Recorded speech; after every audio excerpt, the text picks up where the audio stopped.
Salam alaikum bamaraneti abonné au Mali kɔnɔ ani Mali kɔ kan an ka foli b'a kelen-kelenna bɛɛ lajɛlen k'aw to sigiyɔrɔ la ni wagati na an b'a jira la k'a fɔ ko bi ye alamisa ye juillet kalo tile 21 san 2022 aw denkɛ n'a balimakɛ dɔ n'o ye Kujo Tumani ye ka bɔ bamaraneti bɔlɔlɔ sanfɛla la an ka émission min an b'a fɔ ko entrepreneuriat cɛwara ni an y'a kɛnɛ kan kura ye tuguni an b'a ladɔnniya k'a fɔ ko bi a babula an bɛna boli min kan o bɛ tali kɛ sɛgɛkata yɛrɛ dilanni kan n'o bɛ ni tubabukan na an bɛɛ ko a ma ko savon.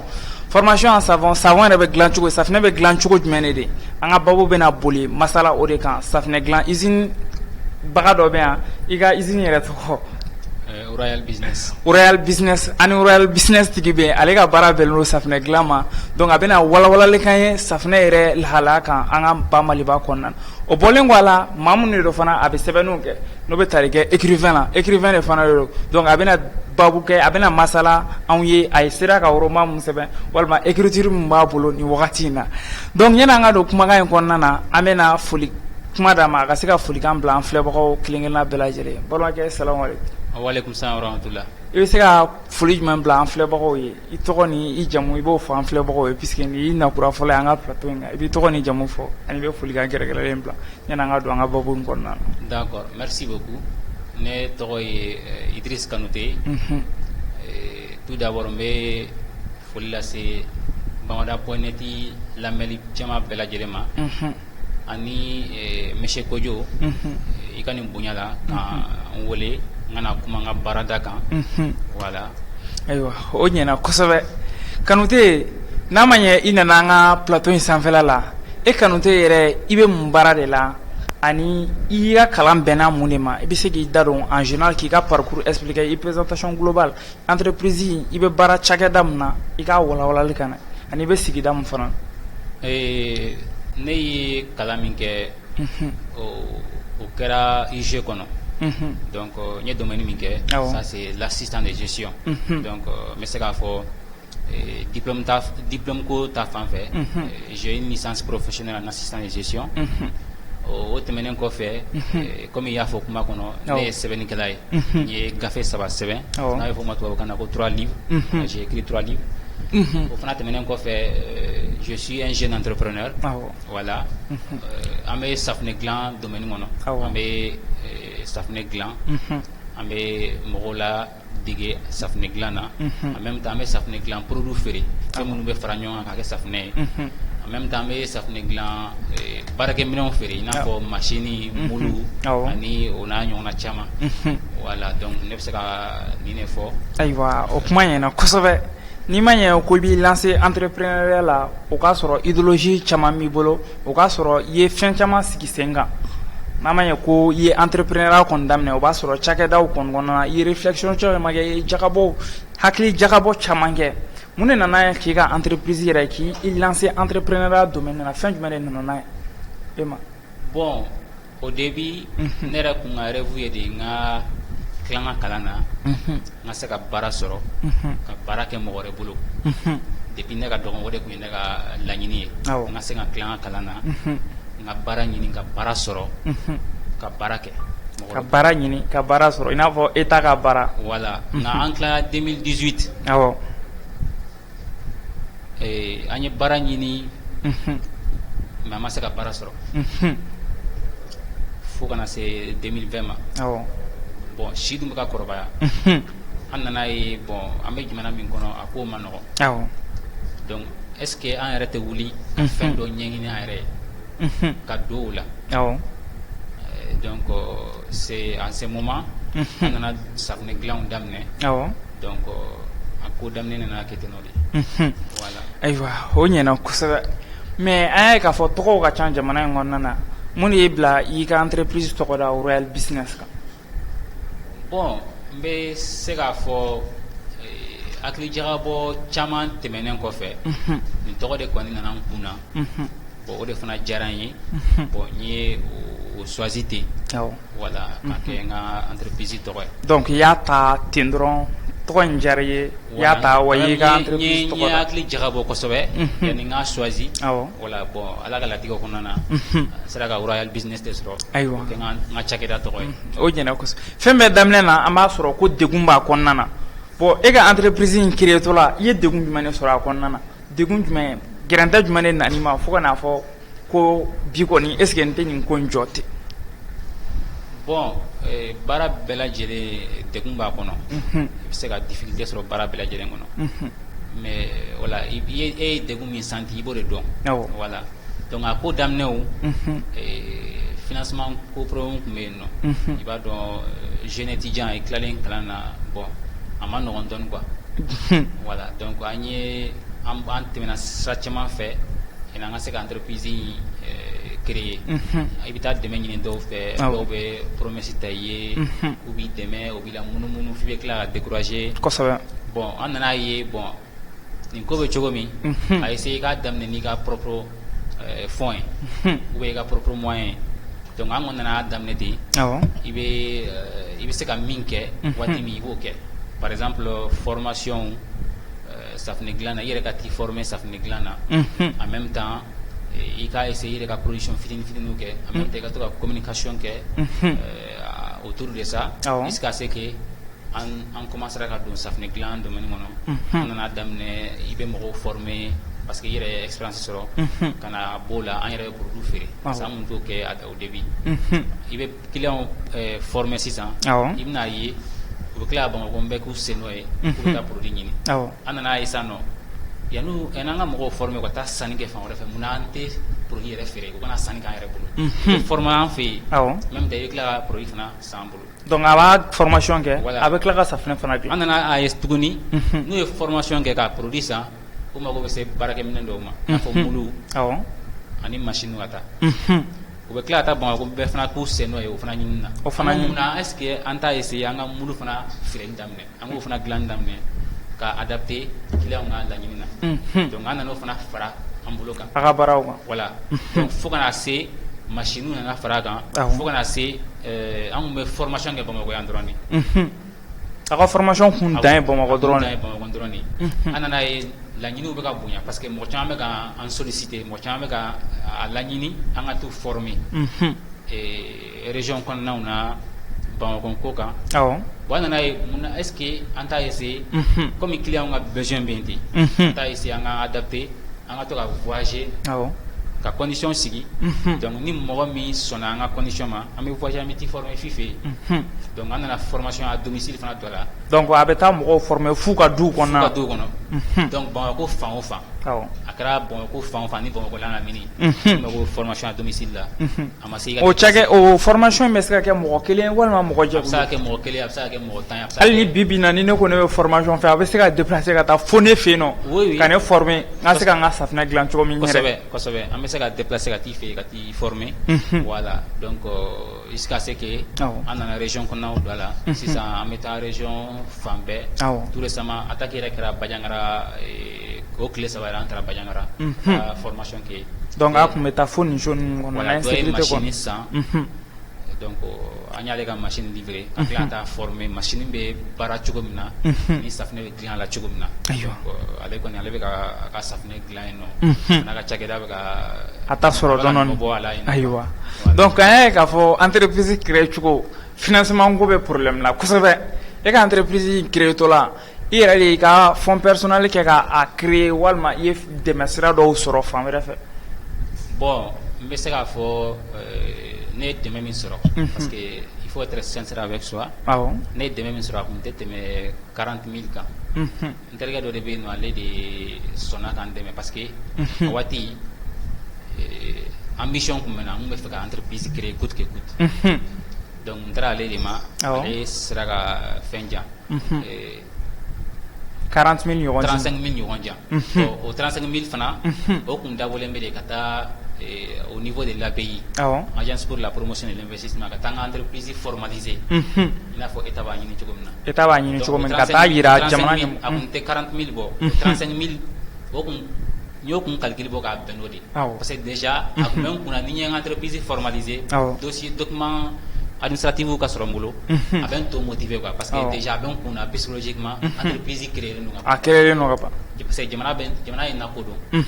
Donc à chaque fois ni hakili jiginna o la a bɛ na motiver n ka baara wɛrɛw. Donc a bɛ dusu don i kɔnɔ. Voilà donc n nana n to de la ka baaramisɛnninw kɛ o kɔfɛ n ma se ka n ma dɛmɛ wɛrɛ sɔrɔ o kɔfɛ kɔni n ye baara caman kɛ o kɔfɛ ka donnons sur bon on a compte bancaire créé pour que tout ça c'est pour que quand il est motivé quoi pour que gars c'est gars fiendo taillera ma quoi voilà me mettre à un niveau quand il m'a c'est non avec kunako avec kunako va arrivera quoi entreprise kon domaine déjà avec kunako entreprise fait un compte bancaire bien donc c'est pas c'est sérieux quoi il m'a maintenant à côté tout c'est vraiment gros de dame donc à chaque fois nana que à chaque fois me donne une mise me donne blanc poche qu'on met à donner la banque là mais de 20 000 francs 25 000 francs on ira comme molare c'est quand dit jo banque là qui veut 20 000 ou 25 000 dit tiana mais bah nitra au fidin mi blanc avec kuna ko donne mi benga compte qu'on a na 50 000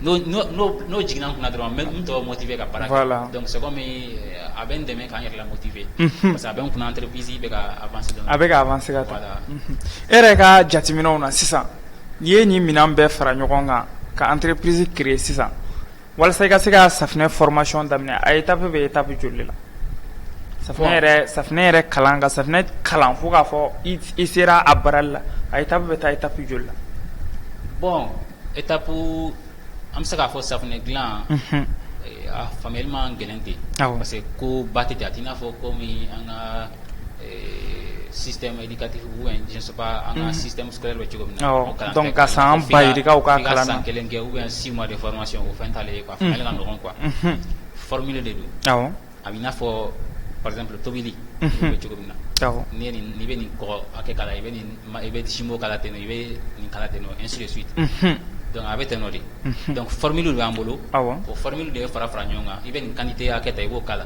donc n'a document dira mɔgɔ min ma hali n'i y'a ɲɛfɔ parce que an bɛ dɔw yɛrɛ former en ligne formation en ligne kɛ i b'a sɔrɔ o ma deli ka s'an fɛ yen o ma deli ka se Bamakɔ yɛrɛ donc an n'u tɛ ɲɔgɔn dɔn an b'u former en ligne u b'a faamuya u bɛ tila u ka produit san bolo an b'u ka produit ci ka taa u bɛ production yɛrɛ kɛ a bɛ reçu fana donc a bɛ mɔgɔw former k'u to fu sigiyɔrɔ la n'u ka téléphone ye bi na kɔni an bɛ mɔgɔw former presque Afrique de l'Ouest fan bɛɛ n'a fɔ Benin Côte d'Ivoire Burkina Faso ani an dafɛ jamana na Mauritanie Guinée Sénégal ani Bamakɔ yan ani Mali kɔnɔna na yan nɔ Mali kɔnɔ yɛrɛ a bɛ mɔgɔw fana former donc déplacé ani temps tɛ mɔgɔ minnu bolo ani minnu tɛ Bamakɔ yan fana donc c'est pour dire que fɛn tɛ i n'a fɔ fɛn min faamuyali ka gɛlɛn il faut que i ka 6 mois k'a la ou bien i ka 1 année kɛ formation na o fɛn tɛ n'i ye tile saba formation ou bien tile naani formation kɛ dɔrɔn c'est pratique quoi parce que an ka formation ye pratique de pratique de don k'a fɔ i taa sɛbɛnw don e yɛrɛ b'i ka pratique kɛ donc document PDF fana de bɛ d'i ma document dɔ de fana bɛ d'i ma formule sɛbɛn bɛ min na a bɛ ɲɛf'i ɲɛna bamanankan na ka tila k'a ɲɛf'i ɲɛna français la ka tila ka a document fana d'i ma hali ni ɲinɛna donc c'est comme an y'a f'i ɲɛna cogo min na i bɛ nin quantité ta i bɛ nin kala i bɛ nin quantité de e yɛrɛ bɛna a sɛbɛnnen b'i ɲɛkɔrɔ i b'a ta dɔrɔn et puis pour que sisan i ka se ka safinɛ yɛrɛ lakodɔn ka safinɛ lawasa i ka cakɛdaw la i kan ka gramme quantité jumɛn utiliser fɛn jumɛn de bɛ don safinɛ constitution bon fɛn caman bɛ don a kɔnɔ et puis misaliya bɛ se k'i da maga fɛn 4 ɲɔgɔn na voilà donc safinɛ dilan ye fɛn dɔ de bɛɛ n'i ka formule de don bɛɛ n'i ka fɛn kɛcogo de don bɛɛ n'i ka safinɛ dilan cogo de don maintenant produit min bɛ don a la matière première min bɛ k'a la sɛgɛ b'a la tulu b'a la tɛntulu b'a la a fɔ ko tɛntulu palmu ani tɛnkisɛ tulu palmisi ani parfum fana bɛ k'a la voilà parfum fana bɛ k'a la donc ani colorant ani fɛn misɛnnin ninnu fɛn ninnu bɛɛ bɛ sɔrɔ an fɛ Mali la walima a b'a commandé ka bɔ yɔrɔ wɛrɛ de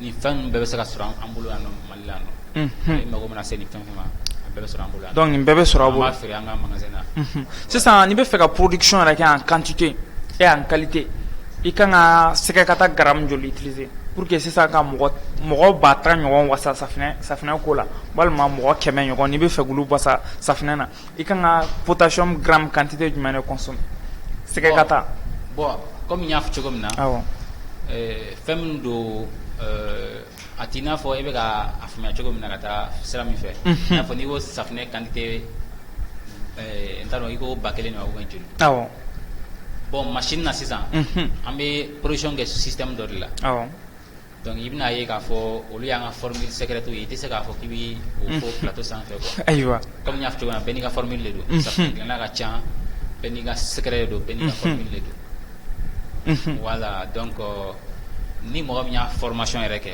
i b'a faamuya facilement quoi. Mais olu tɛ olu tɛ plateau la kuma. Olu tɛ plateau la kuma ye, olu ye secret ye. Voilà. Donc donna nataw la an y'a tila i bɛna olu secret ninnu fana fɔ an ye dɔɔni de don a bɛɛ tɛ se ka fɔ ka ban tile kelen. E yɛrɛ ka entreprise créer cogo ni cogo i ka inspiration kɛra jumɛn de ye fɛn jumɛn de ye i dabali ban i yɛrɛ koba jumɛn de kɛ min y'i dabali ban i ka entreprise créer ni bi cɛ kɔnɔna na fɛn jumɛn de y'i dabali ban kosɛbɛ fo ka taa i yɛrɛ kabakoya k'a fɔ ne tun b'a dɔn ko n tun bɛ se ka nin kɛ. Bon k'a fɔ ko n ye fɛn kɛ fɛn min ye n dabali ban. Bon i hakili t'o la kosɛbɛ ten. Bon n tɛ se ka fɛn f'o la ten mais n kɔni bɛ se k'a fɔ alhamdulilayi parce que kunun ni bi tɛ kelen ye quoi. Voilà kunun ni bi tɛ kelen ye. Donc dɔ farala évolution kɛra fɛnw na. Évolution bɛ ka na dɔɔni. Voilà kunun ni bi tɛ kelen ye. Ayiwa. Voilà. Donc an ye faamu fana sɔrɔ o la o bɔlen kɔ a la sisan e kɛlen don ka maa da kɛ joli de employé i ka entreprise kɔnɔna na i ni maa joli de bɛ baara kɛ. Bon an teri damaw de bɛ ka baara kɛ ɲɔgɔn fɛ. Voilà an teri damaw de bɛ ka baara kɛ ɲɔgɔn fɛ. Awɔ. On est au nombre de 5 maintenant. Mɔgɔ duuru. Voilà. Aw de jɛra k'a créer walima aw de bɛ ka baara kɛ ɲɔgɔn fɛ i n'a fɔ don min na. N bɛ se k'a fɔ an jɛra k'a créer parce que an bɛɛ ka apport b'a la quoi. Awɔ. Voilà. Donc aw mɔgɔ duuru de y'a bolo fara ɲɔgɔn kan walasa ka se ka royal business ko sigi sen kan. Voilà. Sisan conseil jumɛn de b'i bolo k'a lancer safunɛ dilan domaine kɔnɔ Mali kɔnɔ. Bon n bɛ se ka conseil min di safunɛ dilanna cayara. Awɔ.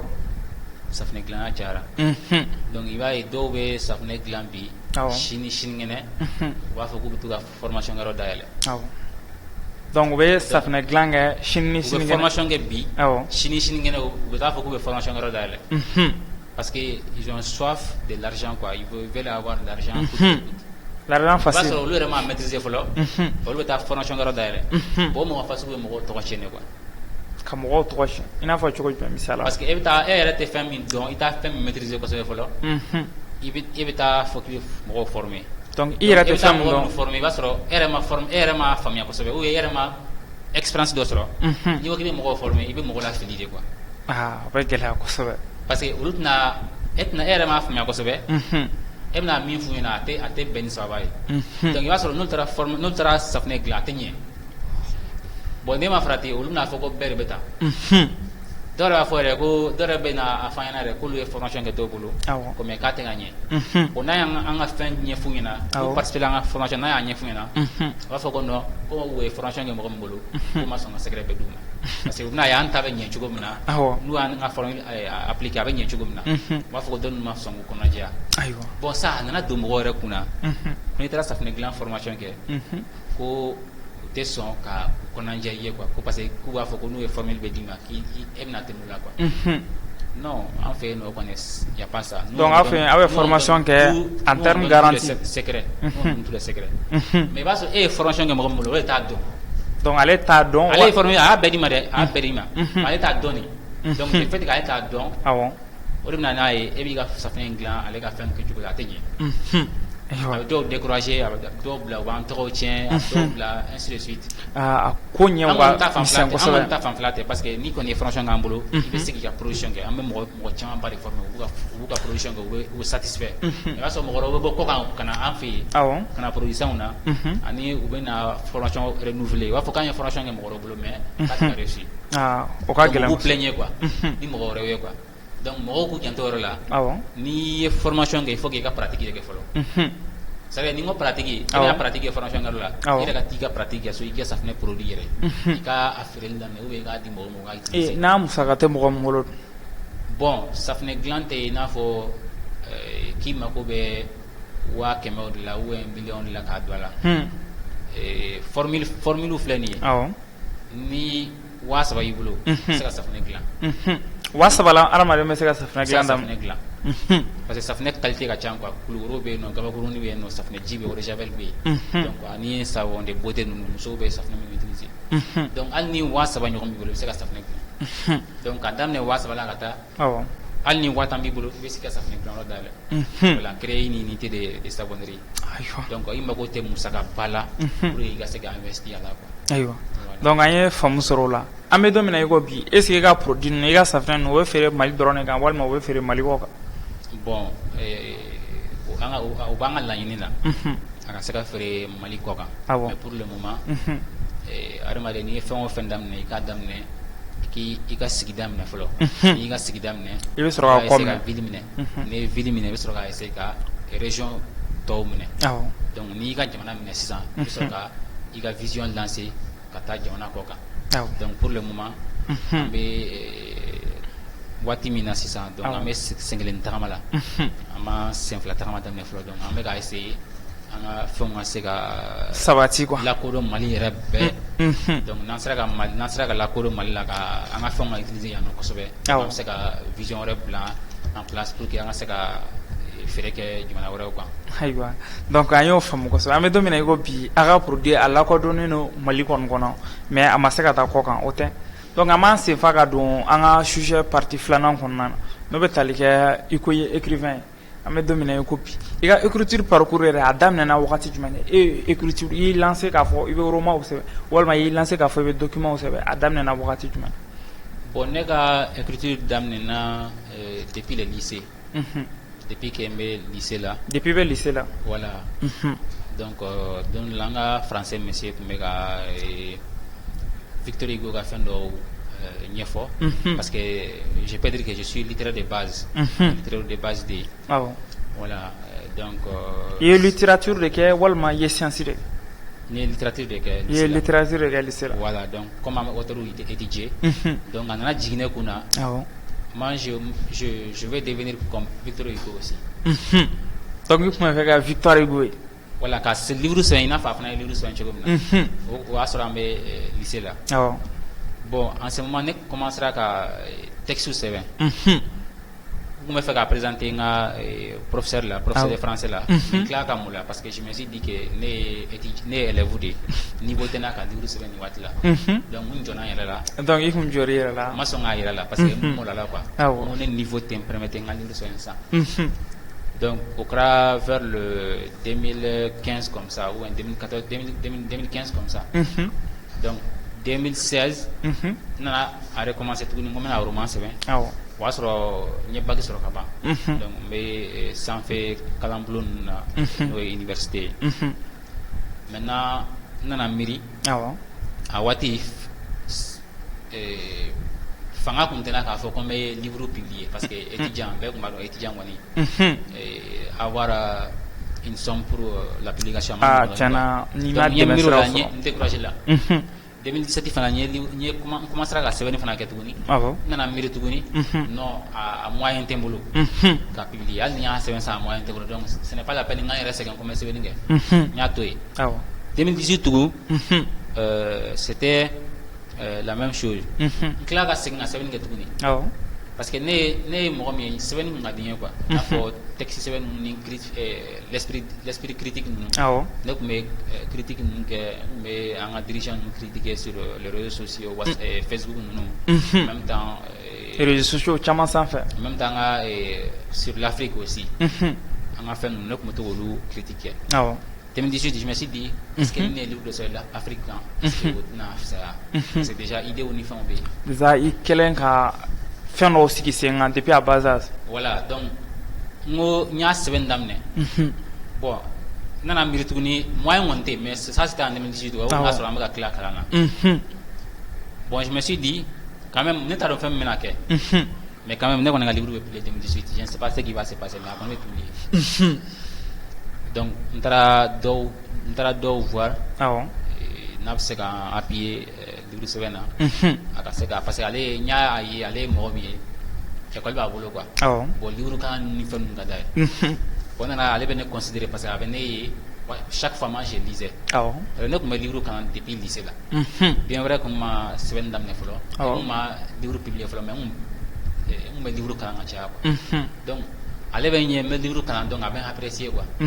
Donc comme ala ye nafolo kalifa ale la donc je me suis dit ni n taara ale fɛ yen nɔ le fait que parce que ni i bɛ sanu yira sanu dɔnbaga la quoi. Ni ye sanu da fali kɔ la ale t'a dɔn a valeur ye min ye. Kosɛbɛ. Hali n'i taara nafolotigi dɔ fɛ yen nɔ min tɛ livre sɛbɛn ninnu valeur dɔn ou bien a tɛ livre valeur dɔn a tɛ n'i ka ko kɛ koba ye quoi. Tiɲɛna a bɛ sɔn. Le fait que ale bɛ livre sɛbɛn ninnu apprécier livre kan ka d'aller là b'a apprécier donc ne taara ale fɛ yen nɔ a ka se k'an appuyer n ka se k'an ka livre publier bon a ye fausse promesse ta n ye a ye na munumunu a ye n bɛna nin don ni n y'a wele n bɛna don a b'a fɔ k'ale filɛ nin ye ale bɛ ka voyager de ye n bɛna nin don à chaque fois ni y'a wele ale occupé de don donc ne y'ale to yen 2018 en ce moment on a livre ya sɛbɛn kama a tɔ ye ka wari de di sisan n k'a publier bon je me suis dit ala ma ne da livre sɛbɛn kama ne bɛ an sen bɔ nin bɛɛ la parce que j'ai été très déçu depuis oui finalement il y a abandonné quoi ça c'était en 2018 tu as en clato fait na sans fait kalan donc oui sur éclator voilà en clato donc on a abandonné mais je me suis dit du fait qu'il y a une fausse promesse maintenant il y a la quoi aller do aller te on est livre publié donc aller do aller te il va livre publié voilà donc au final au dessus na ngono on a c'est édition ma comme ni faut on tra beni doy le au calme c'est quand ndeme ka publier n'a publié ça non donc on me vente que n'a vente que chaque vente wa bébé la doit aller kuna livre be to la faut qu'on a que ne kan war misra faut no rembourser la wati na so kan ne ka fait un pourcentage fana 26 ans entre nos basiers donc wati asro am kala wati na boursi kumblala donc ne ra kunya boursi rebe no fo 50 000 no 50 000 dama entre nos basiers donc ne ka livre flop publié en 2018 qui est intitulé l'Afrique et ses problèmes voilà donc en 2019 aussi j'ai publié mon deuxième livre qui est déclencheur des succès. Et en 2021 aussi, j'ai publié mon troisième livre qui est Les Secrets. Voilà. Donc l'Afrique et ses problèmes, obe taliga jumanega. Au livre il y a qu'on avait ce résumé fitine même non à sur 2 minutes on connaît. Il comment jumanega livre ingolo. Bon, nega livre il y a bien faut arrêter bena nyine quoi. Parce que tout ce qui se passe presque dans les actualités, moi j'ai un peu touché à ça. J'ai catégoriquement parlé. Bon. Il faut que l'Afrique coupe le pont avec la France, avec l'Europe. Parce que je suis un panafricaniste sur papier. On est panafricaniste, il faut comme les kémistes bas. Et ils sont pratiquants sur le terrain. Mais un panafricaniste sur papier, on a des fangabana. Non, africanisme sur les papiers, ils ont beaucoup joué sur leur rôle. William Edouard Brigade Dubois. Voilà, le plus grand combattant, le plus grand panafricaniste, écrivain de Kuno, William Edouard Brigade Dubois. Allez au Roma Chama Seven, tu as beau y Angola. Voilà, donc il faut que l'Afrique casse la relation mani France Union entière. Casse la fia, en oui. Et puis français fa fana nga boila et puis l'Union africaine et puis c'est comme ni fait une tala quoi on dirait nya sewe nyine quoi parce que ni fait pas qu'on a bec là à bébé donc à bébé a registré quoi selon toi en 2018 moi j'ai parlé sur le troisième mandat de Ado Hassan Dramane Ouattara donc il kumana kan ka sura amaké a discours ko lui va pris se présenter à m'a présenté à tenir président moi j'ai parlé sur un dirigeant, un président, où fait qu'à tout fangala, pour les sinsi fangala, n'a pas mandat bana, où fait que les sinsi fangala. Donc, mano fanaka. Kakla kuma Union africaine ka. Anga fait flâner, Europe flâner, ou benon kola. C'est vrai que à nous benante kola, à une concurrence pour Union entière. Ni comme il en a donc be franyo nga kele kao, comme horo kele, ou te son wira kele. Et ga Ukraine ni Russie ni kele jaman. Europe be franyo nga, mais où la tenir en fait. Allemagne flâner, qui va à te son à France ka langi fo. Tafo, il be Allemagne ou Allemagne fo parce que concurrence de bon Union entière quoi. Au local ko le ka français fo. Tiens, oyo kuma suru de quoi. Mais bien vrai que au concurrence nous bon Union entière, ça va faire bon Union entière. Mais ni clair dans do franyo nga ka au clair. Ko sabe. Ça go be wo bolo Union ka au de clair. Mais ya no ni mɔgɔ bɛ k'an kɛlɛ i y'a fɔ ɲɔgɔn yɛrɛ bɛ n'i minɛ to an bɛ fara ka bɔ ɲɔgɔn kan donc o bɛɛ ye degun ye CEDEAO ka nin ko lajɛ contre le Mali au moment où l'Europe au moment où la France veut mettre le Mali sur le genou i Afrique ɲɔgɔn yɛrɛ bɛ n'i kɛlɛ tiɲɛna donc n y'a yira k'a fɔ Union africaine tɛ c'est comme c'est une illusion quoi.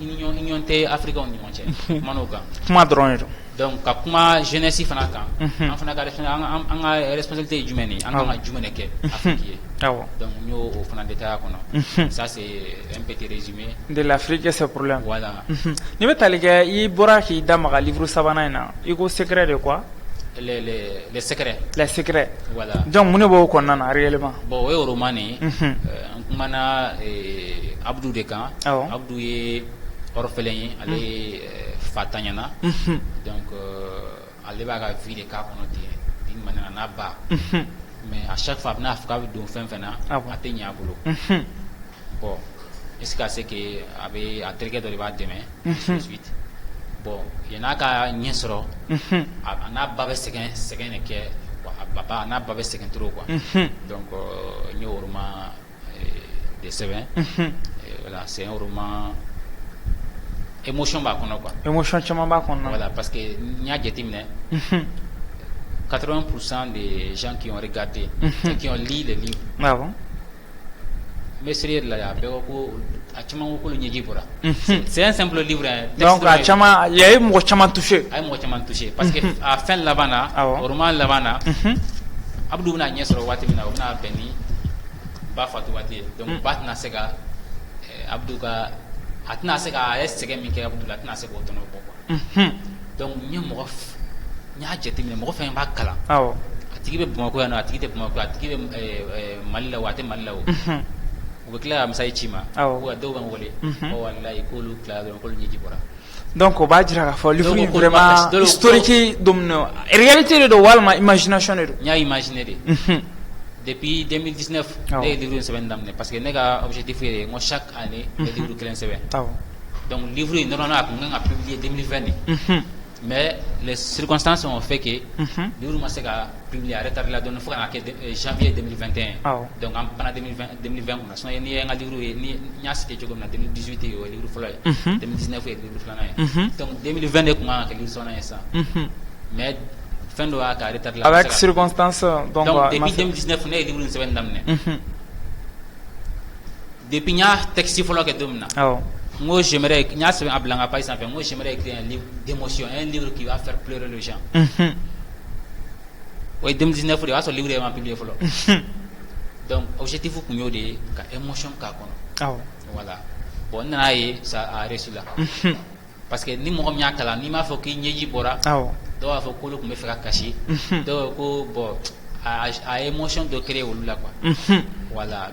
Donc c'est une imagination, il y a imaginer de mais il va imagination mon nana c'est comme c'est un peu réel quoi il n'a il faut comme une réalité dans le mal quoi on a sauté que fait que tu veux quoi voilà on y a vécu comme que la mine be no i do be no asro te me baga foi tout là voilà et puis ils sont abandonnés comme ça ainsi de suite tiens donc abogati kon me fait amener en boloma kuma kan laban jumɛn b'i bolo ɲana nga kuma kan laban kuncɛ est-ce que i ka roman yɛrɛ kɔnɔna na kunnafoni jumɛn b'i bolo k'a lase maliyɛnw ma écriture kunkan ko la bon kunnafoni min bɛ ne bolo k'a di maliyɛnw ma i b'a dɔn on a l'impression qu'il y a pas de savant en Afrique i b'a dɔn min b'o kɛ yan c'est parce que an bɛ ka san an ka dɔnniyaw de i bɛ africain tɛ se ka fierté sɔrɔ tant que n'a ma fɔ ko Albert enseignant kɛ tan o b'a fɔ tan ko dɔw mɔkɛ y'a kɛ tan t'a fɔ ko tubabu dɔ y'a kɛ tan ou bien farajɛ dɔ y'a kɛ tan hali n'i bɛ citation kɛ i b'o de kɛ parce que complexe nana na an ka mɔgɔba ninnu bɛɛ bɛ sa n'u ka dɔnni ye u tɛ sɛbɛnni kɛ an tɛ waso n'u ye parce que e mana san n'i ka dɔnni ye bɛɛ bɛ ɲini quoi mɔgɔ bɛ ɲini quoi donc il faut que ni Afrique continent ten savant tɛna sɔrɔ Afrique parce que i bɛ africain de a bɛ écriture kɛ bolo kɔfɛ fɛn i bɛ tubabu ye sisan n'a ye expérience dɔ sɔrɔ fɛn dɔ la a b'a sigi a b'a sɛbɛn o bɛ sɛbɛn ka bila hali dɔw bɛ yen nɔ u ka couple yɛrɛ u yɛrɛ ka couple u y'a gérer cogo min na fo ka na se niveau de la ils ont été heureux u fila u b'a sɛbɛn k'a kɛ livre ye pour que ka se ka mɔgɔ wɛrɛ inspirer mais africain bɛ sɛbɛnni de kɛ boloko fɛn déjà on ne lit pas an tɛ lecture kɛ an bɛ yen nɔ ten il va sur docteur yɛrɛ dɔ bɛ yen, il va sɔrɔ ale bɛ se ka san kelen yɛrɛ kɛ a tɛ livre kalan yɛrɛ. Ale yɛrɛ bolo ale intellectuel ba dɔ ye, a bɛ san kelen kɛ a tɛ se ka. donc ale yɛrɛ bolo ale bɛ fɛn bɛɛ dɔn ka ban. I mana na o fɔ ɲɛna dɔn ko livre kalan ka ɲi. Ko temps t'olu bolo, an occupé len don. Bill Gates filɛ nin ye, ils sont des milliardaires, mais olu bɛ ka livre kalan. Olu ka occupation ka bon ne ta ye, olu bɛ ka diɲɛ bɛɛ de servir o. Les Elon Musk là, ils lisent. Et ça ok occupé len don parce que olu bɛ ka diɲɛ bɛɛ de servir, olu ka minɛnw bɛ ka utiliser diɲɛ fan bɛɛ de. E mana i ka entreprise mana bonya cogo cogo, i ka occupation mana bonya cogo cogo, i tɛ se ka occupé n'olu ye. Olu bɛ ka livre kalan. Même temps ils écrivent aussi. Donc il faut que an ka se ka an ka intellectuels an ka se ka valeur don sɛbɛnni na, an ka expérience bila sur papier. En même temps n bɛna o yɔrɔnin souligner fana, je suis un ghostwriter, mais ghostwriter ye mun ye? Ale ye écrivain professionnel de ye, mɔgɔ min bɛ livre sɛbɛn mɔgɔ lakodɔnnenw ye, i n'a fɔ entrepreneur baw, leader baw, tɔgɔtigi baw. I bɛ fɛ ka livre sɛbɛn mais courage t'i la k'i yɛrɛ k'i ka biki ta k'i b'i sigi k'i bɛ sɛbɛnni kɛ, ou bien i bɛ fɛ ka livre sɛbɛn mais temps t'i bolo, i yɛrɛ k'i sigi i b'a sɛbɛn. Donc n bɛ livre sɛbɛn mɔgɔbaw fana ye, tɔgɔtigiw, donc o bɛ ka idéologie ci ma, i bɛ sigi ka sɛbɛn. Voilà, donc an bɛ contrat signé, an bɛ livre sɛbɛn, n'a banna, ne b'i ka texte la segin ma, donc i bɛ t'i ka livre publier. Idée bɛɛ bɛ e de yɔrɔ, ne bɛ ka idée dɔrɔn ta k'a sɛbɛn. Donc i b'a e dan ye ka sɛbɛn k'a d'a tigi ma. Ok, sisan wagati kɔni sera ka ban, kumakan laban jumɛn b'i bolo k'a di maliyɛnw ma yanni an k'an ka jamu kan kuncɛ? Bon, maliyɛn comme ne ye jeune ye, n bɛna n ka fɛn adresser jeunes la. I b'a dɔn on ne peut pas réussir lorsque on est 90% engagé dans des bêtises et des idioties. O jumɛn? I bɛ jeunes de ta k'a lajɛ sisan, u ka fɛn bɛɛ lajɛlen a bɛɛ ye divertissement de, ambiance. An k'an tulon kɔni. Kelenw de ye ko karisa y'a don tan, karisa ye mobili san tan, karisa ye nin kɛ tan, a ye nin minɛra kɛ don a ka so la. C'est à dire que o ɲɛ b'o mɔgɔ fasugu de fɛ. E ka fɛn bɛɛ ye manamana ko ye, e ka fɛn bɛɛ ye nagana ko ye. E bɛ se ka ɲɛ sɔrɔ cogo di k'e fana k'o ɲɔgɔn kɛ? A ka gɛlɛn. Donc c'est comme on veut réussir, mais i b'a sɔrɔ i ka vie yɛrɛ bɛɛ n'i y'a ta k'a lajɛ ka daminɛ sɔgɔma fo sufɛ, i t'a sɔrɔ 90% bɛɛ ambiance, divertissement, bêtise ninnu ni idiotie. Donc il faut que jeunesse malienne k'a dɔn, mɔgɔ tɛ se ka réussir k'i to nin ko ninnu na quoi, nagana ko ninnu na quoi. En même temps aussi, n bɛ se ka point filanan min fɔ, entrepreneur filɛ nin ye, a kɛra fɛn dɔ de sisan, bɛɛ fɛ ka don a la. Donc copier coller na caya sisan. Ni karisa ye charbon feere, ne fana bɛ charbon feere, n'o ye san kelen kɛ, n'o ye mobili san, non charbon feere nafa b'a la dɛ. Nafa b'a la, ne fana bɛ don a la. Bɛɛ bɛ don charbon feere la. E t'a dɔn karisa a ye mun ni kɛ pour que a se ka réussir. Fɛn dɔ bɛ se ka ɲɛ Sidi bolo, o bɛ se ka ɲɛ Musa bolo. Fɛn dɔ fana bɛ se ka ɲɛ Musa bolo, o fana bɛ se ka ɲɛ Sidi bolo. Donc copier coller ninnu fana tɛ se ka, o bɛɛ tɛ se ka taa, i bɛ ɲɛ sɔrɔ quoi. A ka gɛlɛn kosɛbɛ. I bɛ don ko dɔ la ko min n'a ka di ye, ko min n'i y'a ɲɛɲini k'a se ka don o la, k'a dɔn. Mais e tɛ fɛn min ɲɛ dɔn, k'a fɔ dɔn karisa ye mobili san la, karisa ye nin kɛ tan, ne fana bɛ don o la ten. O ye kunfɛ tagama ye dɛ. A fɛn ambition t'i la, a passion t'i la, a kodɔn t'i la. Donc i bɛ taa plan, i bɛ t'i yɛrɛ introduire fɛn dɔ kɔnɔ k'a sɔrɔ i t'a dɔn. I t'a dɔn, et puis i tɛ se ka évoluer o kɔnɔ quoi. En même temps aussi, jeunesse malienne fana filɛ nin ye, on est très an bɛ fɛ ka succès sɔrɔ rapidement quoi. Ka taa sanfɛ joona, ka turu bi, sini o ka suma bɔ, i k'i sigi o suma na ka tila k'o yiriden fana don. Dans la vie o fana ma nɔgɔn quoi, parce que i bɛ taa ye hali i bɛ entrepreneur ba minnu ye, i bɛ taa sɔrɔ mɔgɔ minnu réussi la, hali artiste ninnu, i bɛ taa sɔrɔ entrepreneur baw, tɔgɔtigi baw, politicien baw, ils vont faire plus de 10 ans u bɛ ka kow ɲɛɲini, plus de 20 ans u bɛ ka ko ɲɛɲini. Donc réussite rapide tɛ yen nɔ quoi. I b'a jateminɛ yɛrɛ, hali mɔgɔ fɛn n'a bɛ succès sɔrɔ automatiquement ten, facilement ten, du jour au lendemain, a mɔgɔ fasugu a tɛmɛ san kelen san fila kan. Donc a bɛ échec kɛ. Fɛn bɛɛ fo i ka mɔgɔ min sɛgɛnna k'a ka succès sɔrɔ, mɔgɔ min sɛgɛnna k'a ka entreprise la développer, i b'a sɔrɔ olu de bɛ tila ka kɛ icône ye olu de bɛ tila ka kɛ mɔgɔw ka idéal ye olu de bɛ tila ka mɔgɔw inspirer hali o salen kɔfɛ parce que u ye san 20 kɛ u bɛ k'a ɲɛɲini u y'a ɲɛ sɔrɔ u ye san 15 kɛ u bɛ k'a ɲɛɲini u y'a ɲɛ sɔrɔ donc ni bɛ se ka nin de fɔ kuma global la wala jeune ye comme moi je suis jeune voilà donc kumakanw ɲɛna kosɛbɛ n yakila an filɛbagaw ye faamu caman sɔrɔ nin na wagati n'a kɛɲɛ kama an ka babu dankari bɛ k'a la bi nin yɔrɔnin na an b'a fɔ an filɛbagaw ye a kan mɛn an bɛ wagati wɛrɛ wasalamu